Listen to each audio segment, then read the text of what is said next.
administration building, and you'll note in the recommendations which have been circulated, we endeavoured to try and circulate the recommendations with some changes. You know, there's been a workshop on this issue, and I know it's an issue that is particularly of some interest to many councillors around the room, and certainly to Aucklanders. People are pretty ambitious for the huge opportunity that this precinct can offer, and I know Councillor Darby's going to say something about our need to ensure best urban design possible for this area, as well as looking at the way to enhance this whole precinct. So I'm going to suggest that we go straight into the presentation, which will just remind us of the issues that we're dealing with, and we'll take questions and then have the debate. So Tim, Clive, welcome. Thank you very much, Madam Chair. So just a brief, this is just really a brief bridging presentation from the more extensive material at the workshop, and obviously it will assist people that didn't make the workshop. So at the workshop, you recall there was, Tim gave details of the emerging Aotea quarter plan, which is really providing a bigger strategic context for development in the wider precinct, and that will come to you more fully at your next meeting. So Tim will start off today and just say a few words about that, and then we'll move in and then we'll sort of contextualise the civic building, move into discussion on the civic building. Thank you, Clive. Good morning, all. So a report will be coming back to the August Auckland Development Committee on the Aotea framework itself. Just by way of quick context to the agenda report, I'll just give you a quick flavour of the framework itself. The framework replaces the current quarter plan produced in 2007. It's run its course and requires a refresh. The framework itself is, the study area is reasonably expansive. It extends in a eastwardly direction, well, to the edge of Albert Park, in a southern direction to the edge of Myers Park and K Road. In a westerly direction, it follows Hobson Street, and to the north, mid-block between Wellesley Street and Victoria Street. It's very much centred on Aotea Square. The framework essentially seeks to provide further detail expressed through the City Centre Master Plan 2012, as well as advance the framework plan produced in 2007. It's also intended to provide the context for the CRL investment in a new station that will be located in Albert Street, and various other council projects that are underway within the quarter.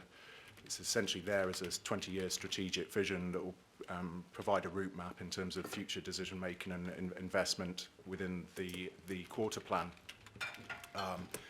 This is an image from the City Centre Master Plan, which I guess illustrates the fact that for some years now we've been contemplating the future development opportunity in this part of the city around the core of the quarter itself. Council owns several sites of strategic opportunity, I guess. In terms of the quarter plan, the programme going forward, we will be presenting you with a report, a draft consultation version of the framework itself in August, and then we'll be engaging with the public in September with the view to having the document adopted in late 2015. To date, we've had numerous engagements with key stakeholders and partners. It's fair to say that the report, the agenda report today, is a little scant in terms of detail around engagement with Mana Whenua. Through the quarter plan, we have engaged with iwi now 3 times through WHOIS, and actually we've got a further meeting on Friday, so we're through the quarter plan addressing Mana Whenua's expectations of the quarter, and that will in turn be translated into the response around the civic administration building. So that was it from me in terms of an overview. Thanks, Tim. So then coming to the civic administration building, and look, there was a workshop in November. You had a further report in February where we went through some of the issues in more detail in that report. And you recall that at that point as it was emerging that no funds existed in the LTP for the council to specifically address the refurbishment of this building, it was agreed then we would embark upon a process to capture private sector interest in assisting the council to invest in this area. And really what we've done is coming back to you today so that the strategy for this building is synchronised with the emerging work under the quarter plan, so that it's fitting a strategic context.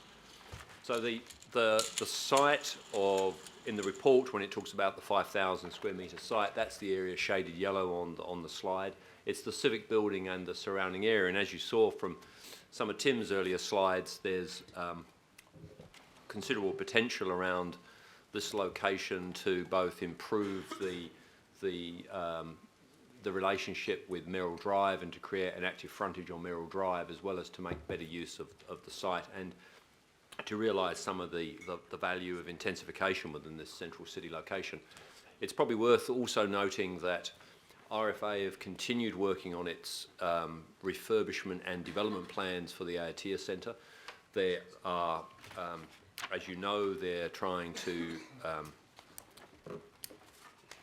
more extensively develop it as the key performing arts facility within the region, that they're looking to develop a stronger relationship to house the Auckland Philharmonic and potentially the New Zealand Ballet, as well as a number of other companies. Their work that they're just finishing is really identifying that they can accommodate their performance needs within their current footprint. So we can confidently show you that yellow shaded area and say that that can be considered appropriately separately and not impinge on RFA's development needs. All RFA want to achieve is the ability potentially to get vehicle access probably at a low level up, hugging Merrill Drive to get to the development they propose for them to activate their Merrill Drive frontage. And I think as Tim said earlier, and this is looking south across the square, there's the district plan gives lots of potential to develop the area, and I think that's part of the opportunity that this next exercise covered in this report can potentially realise. So when we came to looking at potential uses for the civic building in terms of how we could potentially ensure it to restore. Oh, hang on, I've jumped the slide, haven't I?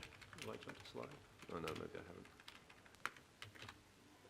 Okay, there's a slide missing. So basically, when we looked at the future of the civic building, there's the uses that are available. They're either it's office, probably residential, or hotel, or some combination of those. The office use is the current use, and it's compatible with a lot of the heritage values, but it has a high cost of refurbishment. There's limited commercial demand. It's not ideal floor plates. The council accommodation needs are currently met elsewhere, but an office use does activate the square and is compatible with the heritage value. There'd be that if a commercial party was taking it as a full commercial venture, then we'd have to give consideration to a freehold or leasehold tenure. In terms of residential options, this is potentially more viable in the market and is not incompatible with the direction that the quarter's going with its growing residential population. It is potentially feasible to convert this into residential use. Again, the tenure issue would need to be actively considered, and there is just the link of potential reverse sensitivity if the design isn't right or the covenants in right. We wouldn't want a residential environment overly limiting the activities in the civic square. Hotels are a possibility in this area. This is not the strongest area for hotels. The occupancy rates are lower in this part of the city than other parts of the city. And there's a number of other key hotel developments yet to take place. But there's a perception that there are a number of hotel operators interested in being in Auckland, and so it's not impossible that we could see commercial interest in this regard. I think at the workshop, I mean, I think there was a strong sense at the workshop that demolition wasn't emerging as a widely supported option, but the information there is there for those that want to see it, that the demolition cost is around 17 million, and the site, once cleared, is particularly its highest and best use would be for residential use. And then it's the opportunity to consider a new build development rather than something that involves the refurbishment of the existing building. So in terms of your February resolution to engage with the private sector through an expressions of interest process, we said we'd come back to you to agree the key requirements that you would want to place over that process to help direct the nature of bids. And the recommendations largely address these, and that's around the extent of heritage restoration requirements, any restrictions on land use between office, residential, or hotel uses, the land areas to be made available, any limitations on site optimisation, any limitations on a freehold or leasehold sale, and obviously ensuring compatibility with RFA and wider precinct objectives. And you'll see from the wording of the recommendations that the report is very much allowing you to keep options open, to optimise the extent of, not overly limit any private sector interest at this point, unless you feel very strongly you need to, but so you get the maximum interest and the greatest opportunity to see how the private sector can potentially partner with us. And I think some of the other key requirements that over and above some of those other uses is as the Chair mentioned earlier, to really ensure that Te Ranga Māori design principles are part of the process, that we consider appropriately sustainability and certainly the best practice urban design, and that recognition of the site's very significant civic location. So the proposed next steps that subject to your decisions today, then we would then progress to the expressions of interest process. That will actually that will run and overlap with the consultation on the quarter plan, and then with the combination of the outputs from the quarter plan, come back to you with the recommended shortlist, which would be recommended by the boards of DA by that time probably, and RFA. And then we'd move to selecting probably two, no more than three parties, to then advance more detailed design to take us, from which we would ideally select our development partner. So that was a quick overview, Madam Chair. Hopefully that. Thank you. Well, we've got, just to make sure everyone's got on their tables the changed recommendations, including Councillor Darby's recommendations for the recognition of the importance of Te Ranga Māori design, sustainability and urban design best practice. So I'll signal that I'm happy to move those recommendations. I think Councillor Darby, you're happy to second, so we'll take questions first. And I've got Councillor Clow and Councillor Casey.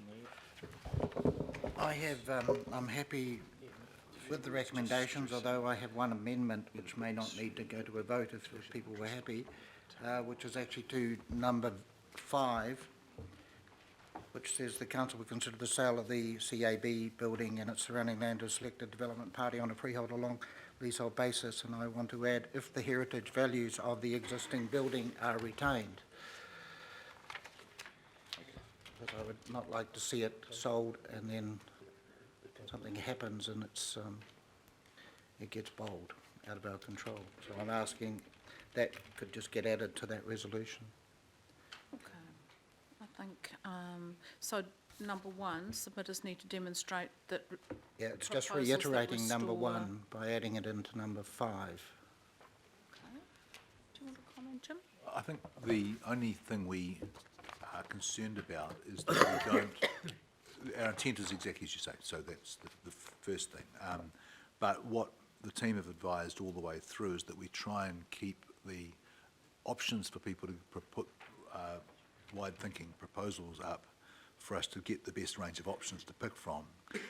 I can't imagine that would drop off, but I think if we limit it too much, there's a risk that we don't drive that thing.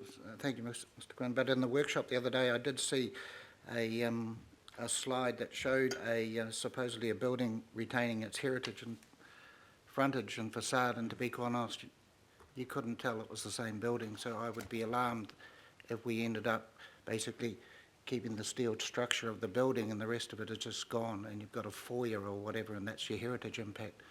To me, it is the actual, that building is one of a kind, and it's obviously our first skyscraper in Auckland, but it is the sides and the front, and it is the facades on all four sides that is really the strong heritage part of it. So I'm just trying to tighten that, that's all. I think that it's an excellent question. I think there's two or three points to it, perhaps. I mean, just the last point. I mean, you can't underestimate how the level of fatigue in that current curtain wall. I mean, the cost of taking it off, repairing every section and putting it back is well beyond any estimates we've currently shown you. Yeah. And the heritage experts in the council don't necessarily think that's necessary to maintain the heritage character, that the heritage character could be, and I think the workshop, there were examples of even more famous buildings that had the first curtain wall in the world that's got a new curtain wall that looked like the original curtain wall. I think there's degrees, and I think that's why the recommendations is very much around a heritage plan that's going to have to be, there could be redefinitions of the heritage categories under the appeals process on the unitary plan, and certainly the restoration would have to be consistent with the heritage requirements of the plan. I think but for me the other point to your initial point was that, well, how do we ensure that the property is maintained in good condition in 20 or 30 years' time? Is it going to be? Are there any ways we can ensure it's not neglected in such a key location? And I think that's a good question, and I think that's perhaps something that we can go away and think about how we build that into any transaction. I was really actually using the words from one and adding them to reinforce a number 5. It's actually supposed to be retained, not maintained, by the way, just that last word. Just retained, not maintained. So I'm just really reiterating what's in the first paragraph. I'm not making anything up. No, that restore the heritage values of the existing building, and I'm just putting it in there. we're fine with it. But I do have a question. Right. Number 19, it seems to kind of drop off a bit, that last sentence. Is there some more to that sentence? Did it need a full stop here? Look, Consideration. it was there just to say that if you get no private sector interest, then you'd be left with a position of just starting at the beginning again and saying, well, what are your choices? And this really says that you know, in that light, you might want to review your options. That's all it says, really. Sorry, Clive, sorry, I'm not trying to be tricky, but that second sentence in 19... It just stops. It stops. It doesn't... It's not finished. The word missing. Yeah. There's a word objectives missing, I think. Objectives, that makes sense. Council's objectives, thank you. Yep. Thanks, Ross. Okay. Councillor Casey. Up till now, we've been looking at expressions of interest, and now the word sale is in the recommendations. And I'm interested, I've got 2 questions around the selling of this building. The first is, our significance policy would be triggered by any sale, surely, and therefore I need to consult with the public. No, I don't believe it is. I don't know if there's somebody more expert than me, but my recollection of the significance policy, that it wouldn't be triggered by the sale of this building. Is that right? Have we got someone who can answer that?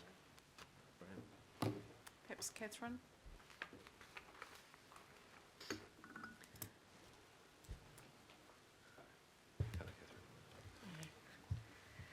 Just on the hoof, without being able to just check in the policy itself, it's certainly not listed separately as a strategic asset under the significance and engagement policy. But in terms of the, so from that perspective, it doesn't cross that threshold necessarily into something that would trigger the special consultative process itself. But I'll just sit back there and I'll just check and I'll come back to you. Thank you, that'd be good.